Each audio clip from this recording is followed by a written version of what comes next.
स्पष्ट हो गया है कि ये हमारे विरुद्ध कार्य किया जा रहा है। सबसे समस्या ये है कि जब हमारे घर में हमने चौकीदार रखा हुआ है और हम कहीं चले गए, हमारे घर में कोई घटना होती है तो हम सबसे पहले किसको पकड़े?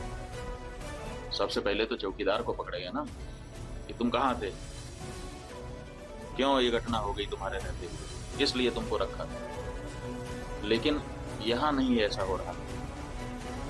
यहाँ जो है कहते तो हैं कि हम चौकीदार, लेकिन चौकीदारी अगर की गई होती, हाँ चौकीदार अगर अपने काम में पक्का होता है तो उसके ऊपर आक्रमण करके उसको कोई मार दे, लेकिन फिर कहा जाता है कि इस चौकीदार ने अपना निभाया। यहाँ तो कुछ पता ही नहीं, कोई लड़ा ही नहीं उनसे, किसी ने उनको रोकने की कोशिश ही कहीं नहीं की। वो आए, घटना की, आराम से चले गए, कहीं पर उनको कोई बाधा नहीं। कहाँ है चौकीदार? और चौकीदार के बारे में चर्चा ही नहीं हो रही। अब कह रहे हैं हम उनको सबक सिखा देंगे, हम ये कर देंगे, हम वो कर देंगे। पाकिस्तान की धरती से आए थे। अरे भाई, पाकिस्तान की धरती से आए थे, इतनी जल्दी कैसे पता चल गया आपको? और अगर इतनी जल्दी आपको पता चल जाता है तो घटना के पहले क्यों नहीं पता चला? और दूसरी बात यह है कि अगर पाकिस्तान से आए तो पाकिस्तान के खिलाफ अच्छी तगड़ी कार्रवाई करिए। आप कह रहे हैं कि हम सिंधु नदी का जल रोक देंगे।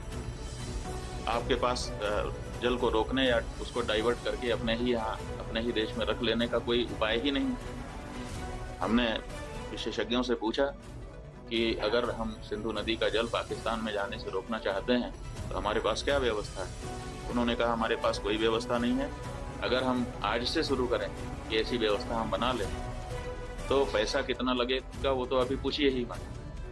अगर पैसा पर्याप्त दे दिया जाए, पैसे के कारण एक दिन भी काम ना रुके, तब भी 20 साल लगेगा, तब हम सिंधु नदी का जल रोक पाएंगे। तो ऐसी परिस्थिति में हम ये कह दे रहे हैं कि हम सिंधु नदी का जल रोक लेंगे। और टेलीविजन के एंकर हमने सुना तो कह रहे थे, बूंद बूंद के लिए तरसेगा पाकिस्तान, एक गिलास शुद्ध पानी नहीं मिल पाएगा, खेती नष्ट हो जाएगी, बिजली नष्ट हो जाएगी, ये हो जाएगा, वो हो जाएगा।